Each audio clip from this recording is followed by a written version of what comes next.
सरकारी खजाने में सेंध। जी हां, नमस्कार, स्वागत है आपका। मैं हूं आपके साथ पराग गुप्ता। जबलपुर में 14 मृत लोगों के नाम पर पिछले 3 सालों से बैंक से पेंशन निकाल रहे गिरोह के कारनामे का पर्दाफाश हुआ है और ये आरोपियों को रांची पुलिस ने 25 अगस्त तक रिमांड पर दिया है। पूछताछ में एक बैंक चपरासी की भूमिका भी सामने आई है। आरोपी मृत लोगों के चेहरे से मिलते जुलते भिखारी और ग्रामीणों की तलाश करते थे, फिर उन्हें 1,000 रुपए महीने देने का लालच देकर हर महीने 1 से 5 तारीख के बीच में बैंक बुलाते थे और 3 साल से आरोपी सरकारी खजाने में सेंध लगा रहे थे। रांची पुलिस की गिरफ्त में आए गिरोह का सरगना सुशील बाकमारे है। जीवन सिंह ठाकुर और राजकुमार नामदेव के एजेंट हैं। जीवन और राजकुमार का काम करता था। वे मृत पेंशनर्स की तलाश करते थे। जैसे ही रांची और आधारताल क्षेत्र में कोई पेंशनर की मौत होती, दोनों उसके घर पहुंच जाते थे। मृत पेंशनर के बेटा या बेटी से वो संपर्क करते थे। मृत पेंशनर की पासबुक समेत दूसरे दस्तावेज ये झांसा देकर लेते थे कि वो उनकी पेंशन चालू करा देंगे। सरगना सुशील बाकमारे जहां बैंक में लोन पास कराने की दलाली करता था, तो वहीं आरोपी जीवन सिंह ठाकुर और राजकुमार नामदेव का काम मृत पेंशनर की तलाश करने बुजुर्ग होते थे। वो उन्हें 1,000 रुपए हर महीने पेंशन मिलने का झांसा देकर हर महीने की 1 से 5 तारीख के बीच में बैंक बुलाते थे। और आज इसी मुद्दे पर हम करेंगे बात, लेकिन उससे पहले पुलिस का क्या कुछ कहना है ये भी आपको सुनाएंगे, पीड़ित का क्या कुछ कहना है ये भी आपको हम सुनाएंगे। सबसे पहले सुनिए कि पीड़ित की ओर से क्या कुछ कहा गया है। काफी समय से मैं 2.5 साल से बहुत ज्यादा परेशान हूँ। कहीं इस ऑफिस तो कहीं उस ऑफिस, मेरे को इतना परेशान कर दिया। हमारी नानी और हमारे भाई साहब दोनों की काफ़ी तबीयत खराब थी और हमें पैसे की बहुत ही आवश्यकता थी। तो उस टाइम हमारी मुलाकात सुशील बागमारे से हुई, जो कि हमारे पास आया और बोला कि मैं लोन आपको करा दूंगा और मेरी बैंक में पहचान भी है और आपको इजीली लोन मिल जाएगा। तभी हमें बहुत ही आवश्यकता थी पैसों की, तो हमने बोला ठीक है। उसने नानी के हमारे पूरे डॉक्यूमेंट्स लिए और उसके बाद ये चला गया। कुछ समय बीत गया, हमारी नानी जी का स्वर्गवास भी हो गया। उसके बाद में हमने ऐसे बोला कि हमारे डॉक्यूमेंट्स आप वापस कर दीजिए, हमारी नानी का स्वर्गवास हो चुका है, अब हमें लोन नहीं चाहिए। इसने बोला ठीक है, आप कल परसों आ जाइए, आपको डॉक्यूमेंट्स मिल जाए। बस ये इसी तरीके से झांसा देता रहा, आज कल परसों अगले महीने ऐसे करके कि आपको डॉक्यूमेंट्स वापस कर देंगे। इसने कभी भी हमें डॉक्यूमेंट्स वापस नहीं किए। आखिरकार हमें मजबूरी में आकर के इसके खिलाफ पुलिस कंप्लेंट करनी पड़ी। तो आपने सुना किस तरीके से लोगों को ये लोग झांसे में लिया करते थे और सरकारी खजाने को लूट रहे थे। और 3 साल से ये इनका जो जालसाजी का काम है ये चल रहा था। 3 सदस्य इस गिरोह के पुलिस की गिरफ्त में आ चुके हैं। इन लोगों से अब कठोर से कठोर पूछताछ पुलिस कर रही है ताकि ये पता लगा सके कि आखिर कितने लोगों के नाम पर ये सरकारी रुपया हड़प चुके हैं और किस तरीके से इस पूरे अवैध धंधे को ये चला रहे थे, जालसाजी कर रहे थे, सरकारी खजाने पर सेंध ये लोग लगा रहे थे। और जो असली लोग जिनको वाकई में लाभ मिलना चाहिए सरकार की योजनाओं का, उन तक वो लाभ नहीं पहुंच पा रहा था, बल्कि ये लोग सरकारी खजाने लूटकर बंदरबांट कर रहे थे। अब सवाल यही है कि क्या और भी लोग इनके साथ इनके नेटवर्क में शामिल हो सकते हैं, उनकी भी तलाश करना जरूरी है। इसलिए इनसे कड़ी पूछताछ पुलिस की चल रही है। फिलहाल 3 लोगों को गिरफ्तार किया गया है जो कि मृत व्यक्तियों के नाम पर एक गिरोह बनाकर और जो दिवंगत पेंशनर फैक्ट्री कर्मचारी थे उनका पेंशन कंटिन्यू करके बैंकों में फर्जी आदमी और फर्जी डॉक्यूमेंट्स पेश करके उनके पेंशन को कंटिन्यू करके धोखाधड़ी करके और पेंशन की राशि आहरित करने और इसके साथ ही साथ पेंशन अकाउंट से दिवंगत कर्मचारियों के पेंशन अकाउंट से लोन भी निकालने का एक धोखाधड़ी करने का मामला महत्वपूर्ण मामला प्रकाश में आया है। इसमें 3 व्यक्ति हैं, तो सुशील बाघमारे, राजकुमार नामदेव और जीवन सिंह ठाकुर, ये 3 व्यक्ति हैं। 3 लोगों का गिरोह है। इन 3 व्यक्तियों में राजकुमार नामदेव और जीवन सिंह ठाकुर ये दोनों ही व्यक्ति ऐसे व्यक्तियों को तलाश करते थे जो फैक्ट्री से रिटायर होकर और दिवंगत हो गए हों। ऐसे लोगों की तलाश करते थे। 20 तारीख को योगेंद्र शर्मा निवासी इंदिरा नगर थाने में शिकायत की थी कि उसकी नानी का 2018 में स्वर्गवास हो गया था और उन्होंने पासबुक सुशील बाघमारे को लोन कराने के लिए दी थी, उसने वापस नहीं दी थी। उनको जानकारी प्राप्त हुई है कि सुशील बाघमारे उसमें पेंशन निकाल रहा है। उन्होंने बैंक से जानकारी ली तो बात सही पाएगी, थाने में उन्होंने शिकायत की जिस पर सुशील बाघमारे को गिरफ्तार किया गया है। सुशील बाघमारे ने योगेंद्र शर्मा की मृत नानी गायत्री शर्मा का जीवित होने का प्रमाण पत्र बैंक से बनवाकर प्रस्तुत कर दिया था और उनके नाम की 22,000 रुपये पेंशन प्रति माह निकाल रहा था।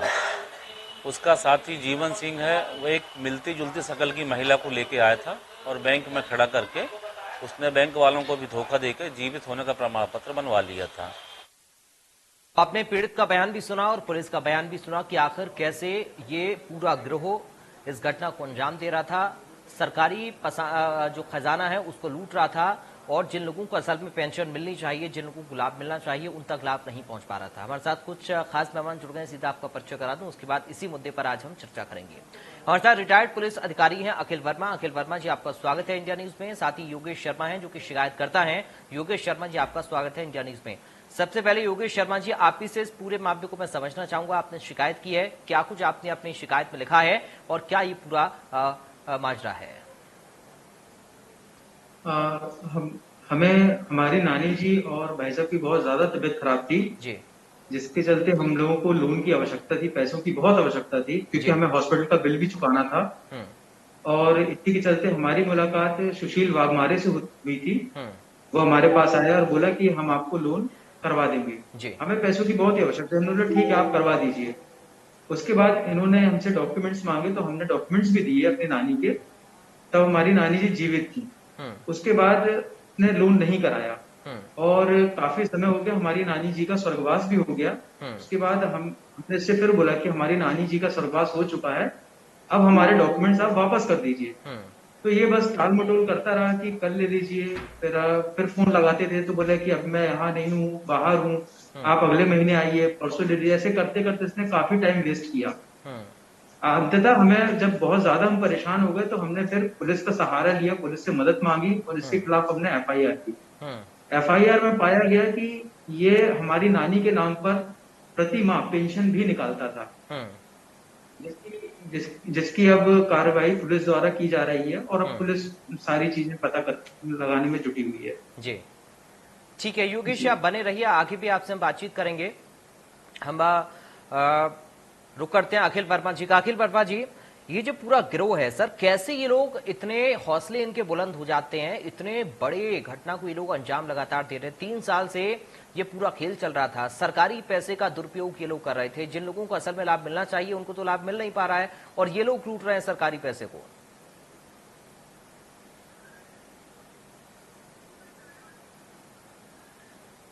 हाँ, ये बात बिल्कुल सही है कि सरकारी पैसे का दुरुपयोग ये लोग कर रहे थे, लूट रहे थे और जिनको लाभ मिलना चाहिए उनको नहीं मिल रहा है। यही हमारे लिए सोचनीय बात भी है और विचारणीय प्रश्न भी है। सरकार की योजनाएं तो हैं, जैसे ये पेंशन का ही प्रकरण ले लीजिए। पेंशन का इस प्रकरण में पेंशन अगर उसको मिल रही है, वो पेंशनदारान जीवित है या नहीं है, ये सिस्टम को पता लगाना चाहिए और यहाँ पर सिस्टम हमारा फेलवर है। पहले एक पुलिस में एक पेंशनदार नाम रजिस्टर हुआ करता था, आज भी है, लेकिन अब उसको पूर्ति करने के लिए अन्य विभागों से जो पेंशनदारों की लिस्ट हमारे पास आती थी वो अब आना बंद हो चुकी है। अब उसके एवज में उन्हें बैंक में जो है लाइफ सर्टिफिकेट दिया जाता है, तो बैंक से उनको लाइफ सर्टिफिकेट कैसे मिल रहा है? उसके लिए तो जरूरी है कि कोई आदमी पहचान वाला होना जो बता सके कि ये बंदा यह है और उन बैंक के पास में उसके सारे डॉक्यूमेंट्स और सारे फोटोज रहते हैं जी। तो अब ये सबसे बड़ी विचारणीय बात हो जाती कि उसको लाइफ सर्टिफिकेट कैसे मिला। अब दूसरी चीज ये हो जाती कि इसमें से जो डॉक्यूमेंट्स हैं, जो हम लोग ज्यादातर अपने डॉक्यूमेंट्स अननोन पर्संस को दे देते हैं या एजेंट और दलाल टाइप के लोगों को दे देते हैं जी, और वो डॉक्यूमेंटों का बहुत जगह गलत उपयोग भी होता है। ऐसे सिम में भी लेने के लिए एक का आधार कार्ड दूसरे के सिम में लगा रहता है और इसी प्रकार से सारा चीज होता रहता है। इसमें हमको बहुत ज्यादा जागरूक होना चाहिए और अदरवाइज ये जो दलाल टाइप के लोग हैं या आपराधिक लोग हैं, ये इसी तरीके से एक वर्क करते हैं। इसमें पुलिस जांच भी कर रही होगी और काफी अच्छा इन्वेस्टिगेशन पुलिस ने यहाँ पर रांची पुलिस ने किया है और उस पे सारा लिंक वो सब देख भी रहे होंगे कि इसमें जो जो लोग इन्वॉल्व होंगे सब लोग आ जाएंगे और इसमें एक लंबी एक चैनल मिलेगी पुलिस को। लेकिन अखिल वर्मा जी, क्या आप मान रहे हैं कि ये सिस्टम का फेलियर है? क्योंकि जिसका आपने जिक्र किया, सबसे पहले तो कैसे मृत्यु प्रमाण पत्र बन जाता है, उसके बाद बैंक से लगातार ये लोग रकम हड़पते हैं और ऐसे ही किसी व्यक्ति को ले जाते हैं जिसकी शक्ल उस व्यक्ति से मिलती हो जिसको इन लोगों ने मृत घोषित कर रखा है या फिर जो मृत व्यक्ति है। और जाहिर तौर पर इतने बड़े स्तर पर ये लोग काम कर रहे हैं कि सालों से बैंक को चूना लगा रहे हैं, पैसा सरकारी लूट रहे हैं और किसी को कानो कान खबर तक नहीं हो रही है। ये एक बड़ा फेलियर है क्योंकि जिस तरह से हम टेक्नोलॉजी को बढ़ा रहे हैं उतना ज्यादा फ्रॉड का जो अंदेशा है वो भी बढ़ रहा है।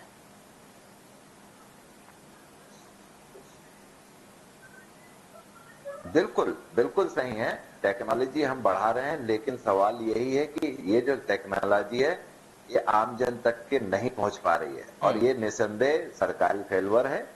और अगर किसी सिस्टम में अगर गलत हुआ है तो वो सिस्टम का फेल्योर तो होता है, लेकिन सिस्टम को जो लोग यूज कर रहे हैं ये उनकी नेग्लिजेंसी भी होती है। सिस्टम तो बना हुआ है चेक एंड बैलेंस का, लेकिन चेक एंड बैलेंस हो नहीं रहा है जी। उसके रीजन बहुत से हो सकते हैं और संलग्नता भी हो सकती है, आपराधिक संलग्नता भी होती है। ऐसा ही एक प्रकरण कई सालों पहले यहाँ पर और हुआ था फर्जी क्लेम का जी। तो लोगों के एक्सीडेंट होते थे, लोगों उसमें रिपोर्ट होती थी और एक गिरोह पूरा बन गया था जिसमें कि जो है लोग बाग नंबर गलत लगाकर और उसका फिर फर्जी क्लेम ले लेते थे, जबकि ऐसा एक्सीडेंट होता नहीं था, लोगों को चोट होती नहीं थी, लोगों को फ्रैक्चर होता नहीं था। इसमें एक्सरे वाले कुछ मेडिकल ऑफिसर्स, कोई हमारे पुलिस ऑफिसर्स और ये सब लोग और कुछ वकील और कुछ डॉक्टर्स वगैरह इन्वॉल्व थे, डॉक्टर देंग, और ये बहुत चर्चित मामला था। तो इसमें उसी तरीके से ये भी मामला है और इसमें पुलिस निसंदेह जांच करेगी और पूरी चैनल को खोल के रखेगी और खुलना भी चाहिए। अखिल वर्मा जी, आप बने रहिए क्योंकि आपसे और भी महत्वपूर्ण पहलुओं पर मुझे चर्चा करनी है। लेकिन योगेश शर्मा जी, आपसे मैं एक चीज समझना चाह रहा हूं कि जो व्यक्ति आपको मिले और उन्होंने आपको आश्वस्त किया कि वो आपकी नानी के नाम पर आपको लोन दिलवा देंगे क्योंकि आपको पैसे की आवश्यकता थी, तो उन लोगों ने सोचा ये बेहतर मौका है। आप लोगों की मुलाकात कैसे उनसे हुई, कैसे वो लोग आपके संपर्क में आए, इस बारे में अगर आप कुछ बता पाए तो। क्या है सर, देखिए मेरे भाई साहब और नानी जी तो हॉस्पिटल में एडमिट थे, आईसीयू में जी। और मोस्टली सभी लोग मिलने आते हैं, फ्रेंड्स भी आते हैं और जितने जो परिचित के लोग होते हैं, रिश्तेदार नाते हैं ना, तो सभी लोग देखने आते हैं कि कैसी तबीयत है। उसी दौरान शायद ये किसी के साथ में आए हुए थे, तो इन्होंने बताया फिर कि अगर हमने ऐसी सबसे चर्चा की कि हॉस्पिटल का तो बिल भी बढ़ रहा था सर, तो हम तो वैसे ही सभी से मदद मांग रहे थे कि इतना ज्यादा बिल हो रहा है और एक साथ दोनों लोग हॉस्पिटल में है ना, तो हमने बोला कि थोड़ा सा कुछ हेल्प करो। तो इन्होंने फिर मेरी मुलाकात जैसे इनसे हुई तो इन्होंने बताया कि हम तो लोन करा देंगे आपको, आप क्यों चिंता करें, क्यों आप सबसे पैसे मांग रहे हो, नॉर्मली आपको लोन मिल जाएगा, लोन से आप बिल पेमेंट कर दीजिए। तो हमने बोला ये भी ठीक है, किसी के आगे हाथ फैलाने से अच्छा है कि अपन खुद अपना सब कर सकते हैं। तो हमने फिर इन्होंने हमसे डॉक्यूमेंट्स मांगे तो हमने इनको दे दिए लोन कराने के लिए, क्योंकि हमारी नानी हॉस्पिटल में एडमिट ही थी आईसीयू में और भाई साहब भी एडमिट ही थी, दोनों जन साथ में। लेकिन चूंकि फिर बाद में क्या होता है, ये तो बस झांसा देता रहा कि मेरे अधिकारी पहचान के हैं, बैंक से हमारी अच्छी बनती है, बैंक मैनेजर पहचान के 1 मिनट में तुम आपका लोन हो जाएगा, आप निश्चिंत रहिए। इनके 1 मिनट तो कभी हुए नहीं और हमारी नानी जी का भी स्वर्गवास हो गया। भाई साहब को जैसे तैसे हम लोगों ने बचाया, उनके ऊपर भी काफी ज्यादा खर्च हो गया तो उनकी भी जान बच गई, लेकिन हमारी नानी अब इस दुनिया में नहीं रही और इसने फिर डॉक्यूमेंट्स वापस नहीं किए। उसी के चलते जब हम डॉक्यूमेंट्स मांगे तो हमें कहीं ना कहीं इसके ऊपर डाउट हुआ कि आखिरकार ये डॉक्यूमेंट्स वापस क्यों नहीं कर रहा है जी। तो फिर जा करके हमें लास्ट में पुलिस से मदद मांगनी पड़ी और हमने इसके ऊपर कार्रवाई की और इसके खिलाफ हमने एफआईआर दर्ज कराई। तो क्या योगेश आप ये कह रहे हैं कि जो लोग आपसे मिलने के लिए आए थे या जिन लोगों ने ये फ्रॉड किया है वो लोग अस्पताल में आपसे मिले थे और उन्होंने आपको आश्वस्त किया था और पूरा भरोसा दिया था कि बैंक वाले उनके जान पहचान वाले और आपको लोन करा देंगे, तो आपको क्या इसकी भनक लगी? क्योंकि जब आपको डॉक्यूमेंटेशन जो आपने किया वो डॉक्यूमेंट आपको वापस नहीं मिले तो आपको लगा कि आपके साथ कुछ गलत हो रहा है? हाँ सर, क्योंकि नॉर्मली आज हम जब भी कोई किसी से कुछ काम कराते हैं, डॉक्यूमेंट्स कोई मांगता है तो हम उसको नॉर्मली फोटो कॉपी देते हैं, जेरोक्स देते हैं। लेकिन ये बंदे ने ओरिजिनल पासबुक की मांगी तो वहां हमें थोड़ा सा डाउट लगा। और सर ये उसके बाद कभी इसने हमारी पासबुक वापस ही नहीं की, तो कहीं ना कहीं यानी ओरिजिनल पासबुक आपने दी थी, ओरिजिनल डॉक्यूमेंट आपने दिए थे? जी हाँ, जी हाँ, हाँ हाँ जी। ठीक है अखिल वर्मा जी, तो ये बड़ा गिरोह है ये, क्योंकि जिस तरीके से योगेश जी बता रहे हैं, और ये लोग शातिर हैं, प्रोफेशनल हैं, इन लोगों को पता है कि कैसे सारे काम करवाने हैं। इनमें और भी लोग शामिल हो सकते हैं, क्योंकि जिसका आपने अभी जिक्र किया था ये घटना का, उसमें कई लोग शामिल थे। वकीलों की बात करें या ऑफिसर्स की बात करें, पुलिस की बात करें, इसमें भी ऐसे तथ्य निकलकर सामने आ सकते हैं अखिल वर्मा जी, क्योंकि आप तो देखिए लंबे समय तक आपने सेवाएं दी हैं पुलिस में, आपको इन चीजों के बारे में बेहतर जानकारी भी होगी।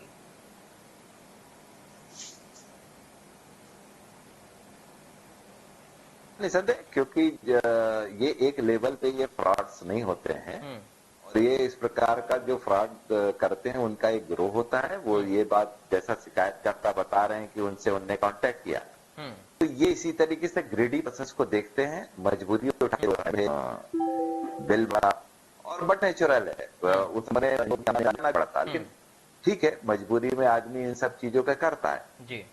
सवाल यही उठ जाता है कि इनको संबंधित जो एजेंसीज हैं वहां पर जाके अगर पूछें और वहां जाके अगर सारा हम अपने डॉक्यूमेंटेशन दें और सब कुछ करें तो ये फ्रॉड्स नहीं होंगे। लेकिन दलालों के चक्कर में, एजेंसीज पे विश्वास की कमी के कारण से लोग बाग जो है अन्य मिडिलमैन का उपयोग करते हैं, और ये मिडिलमैन जो है हमारे डॉक्यूमेंट्स का गलत कर लेते हैं। सवाल ये है कि 3 साल तक के इनको भी नहीं रुकना चाहिए था, और फिर ठीक है, देर आए दुरुस्त आए, कहीं ना कहीं विश्वास की रहती है, और विश्वास के कारण आदमी ये सोचता है कि मेरे को आप डॉक्यूमेंट मिल जाएंगे, आप डॉक्यूमेंट मिल जाएंगे, और जैसे ही इन्हें ये लगा कि नहीं मेरे साथ कुछ फ्रॉड हो रहा है तो इनने पुलिस को कंप्लेंट किया। और इसमें निसंदेह कोई एक पूरा सिस्टम होगा, बैंक से ऐसे ही लाइव सर्टिफिकेट नहीं मिल सकता। मुझे स्वयं 2 बार जाना पड़ा और एक बार मैं मिस कर गया तो मेरी पेंशन भी रुक गई। तो ये एक सारा चीज है, और चेक एंड बैलेंस का एक सिस्टम है, उस सिस्टम को जो है मिली भगत से ही पार किया जा सकता है, और ये इसमें पूरा एक गिरोह निकलेगा और भी लोग मिलेंगे। अखिल जी, इसमें सोशल अवेयरनेस भी बहुत जरूरी है, क्योंकि पहुंच रही होगी उनके खिलाफ में सबूत, क्योंकि कई ऐसे गिरोह अब भी हो सकता है सक्रिय हो जिनकी जानकारी हमें नहीं है। लेकिन जिस तरीके से योगेश जी ने जल्दबाजी में, या फिर कहें कि उनकी मजबूरी थी, उन्होंने ओरिजिनल डॉक्यूमेंट भी दिए, पासबुक भी दी बैंक के, उसके बाद उनको समझ आया कि कुछ गलत हो सकता है, तो इसमें लोगों के जागरूकता की भी आवश्यकता है, और इसमें प्रशासनिक स्तर पर भी जागरूकता अभियान इस तरीके से चलाए जाने बेहद जरूरी है, मुझे लगता है, क्योंकि जब तक हम अवेयर नहीं होंगे तब तक शायद ऐसी घटनाओं का शिकार बनते रहेंगे।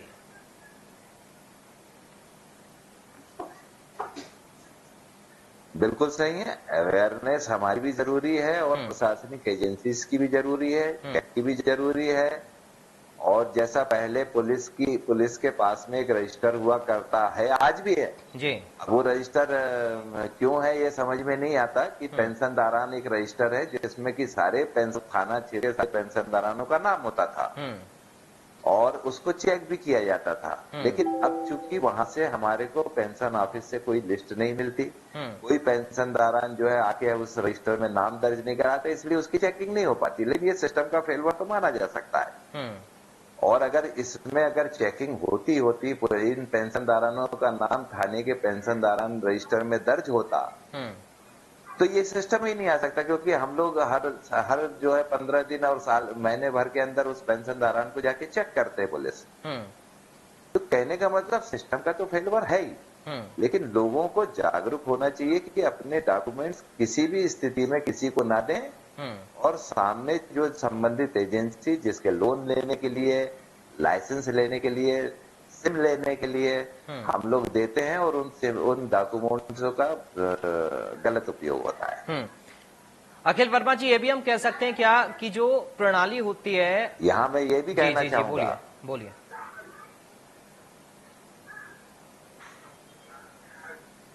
हाँ, यहाँ मैं ये भी कहना चाहूंगा कि जितने आजकल जो अपराध होते हैं ये साइबर अपराध होते हैं, बिल्कुल। और इसमें मोबाइल का उपयोग होता है, और मोबाइल में जब भी ये कोई आपराधिक घटनाएं होती है तो हमको जाके ये पता लगता है कि इसकी आईडी फर्जी लगी हुई है। तो इसलिए ये एक इस सब चीजों में जरूरत है अवेयरनेस की कि हम अपने डॉक्यूमेंट्स ना दें, अगर हमारे पास दूसरे की सिम है तो उसको हम अपडेट कराएं। बिल्कुल। इसमें हम अखिल जी ये भी कह सकते हैं कि थोड़ी प्रणाली बैंक की जटिल होती है, थोड़ा लोगों को संकोच रहता है कि पता नहीं लोन हो पाएगा नहीं हो पाएगा, या फिर सरकारी दफ्तर में हम जाएंगे काम हो पाएगा नहीं हो पाएगा, इसलिए ऐसे लोगों का सहारा लोगों को लेना पड़ जाता है।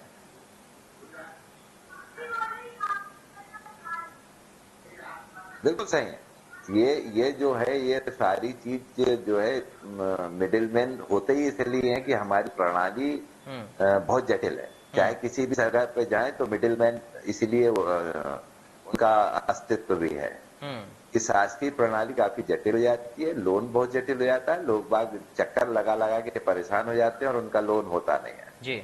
और ये मिडिलमैन लोगों के साथ में लोन फटाक से हो जाता है। ये सब सोचनी बातें हैं जिसमें बैंक अधिकारियों को भी अपनी चीजों को देखना पड़ेगा, समझना पड़ेगा और ऐसा क्यों हो रहा है। मैं बैंक वालों के ऊपर उंगली नहीं उठाता, लेकिन ऐसा जनरली होता है। क्यों होता है इसके लिए बैंक ऑफिसर्स को भी अपने ऊपर समझना पड़ेगा कि हमारे सिस्टम में कहाँ गलती है। ठीक है योगेश जी, अब क्या आपका जो, क्योंकि अब जब ये इन्वेस्टिगेशन हो रहा है तो वो बैंक अधिकारी भी लायबल होगा।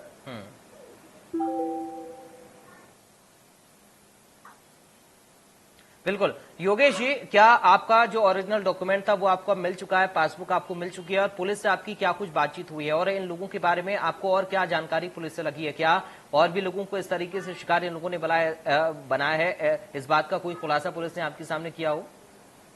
नहीं सर, अभी तो मुझे कोई जानकारी नहीं है इसके अलावा, है ना। लेकिन हाँ, मुझे एक चीज जरूर बोलनी है आपके माध्यम से कि सर जिस तरीके से अभी आपने बताया है और अभी मुझे जानकारी मिली कि ये जो भीख मांगते हैं और जो भिक्षावृत्ति करते हैं उनको ये पकड़ते हैं, हजार हजार रुपए देते हैं जी, और तरीके से इस काम को ये अंजाम देते हैं जैसा अभी आपने बताया। तो सर बस मैं एक ये अवेयरनेस करना चाहता हूँ, अवेयर करना चाहता हूँ सभी को जी, कि हमारे सही मायने में सर देश में भिक्षावृत्ति बंद कर देनी चाहिए और हमारे शहरों में भी, क्योंकि खासकर सबसे ज्यादा क्राइम सर ये भिक्षावृत्ति वालों से ही होते हैं। जी हाँ, तो इन पे भी फोकस करना चाहिए और इनको ज्यादा से ज्यादा इनको सही मायने में शहर में ये होना ही नहीं चाहिए। अखिल वर्मा जी, क्योंकि मध्य प्रदेश में तो जो बात योगेश जी कह रहे हैं, मध्य प्रदेश में मुझे याद है सरकार इस बात की कोशिश कर भी रही है, लेकिन अभी पूरी तरह से इस पर अंकुश हम नहीं लगा पाए हैं। अखिल जी।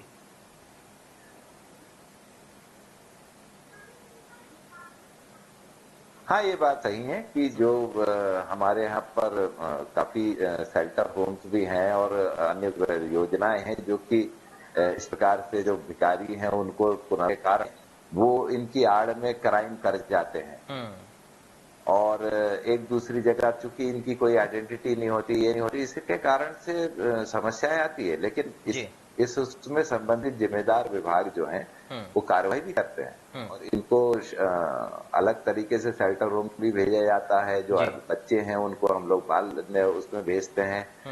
सब चीज तो हो रही है, लेकिन अभी वो नाकाफी है। जी जी जी, बहुत शुक्रिया। समय बस इतना ही इजाजत दे रहा। बहुत शुक्रिया अखिल वर्मा जी आपका हमारे साथ जुड़ने के लिए चर्चा में। योगेश शर्मा जी आपका भी बहुत शुक्रिया, आपने अपनी बातों को रखा, अपने पक्ष को आपने रखा। तो आपने देखा कैसे योगेश शर्मा जिन्होंने बताया कि उनके साथ गलत किया गया, कुछ लोगों की ओर से उनके नानी के नाम से वो लोग पेंशन उठा रहे थे बैंक से और उनको कानो कान खबर तक नहीं हुई। लोन दिलाने के बहाने अपने झांसे में योगेश शर्मा जी के परिवार को इन लोगों ने लिया और आखिरकार अब ये लोग पुलिस की गिरफ्त में हैं। लेकिन जाते जाते एक अपील आप सभी से है कि आप लोग सतर्क रहें, सावधान रहें और विशेष ख्याल रखें कि किसी भी तरह से कोई साइबर क्राइम आपके साथ ना हो। अगर आपको जरा सा भी अंदेशा होता है तो तुरंत इसकी कंप्लेंट आप पुलिस को करें।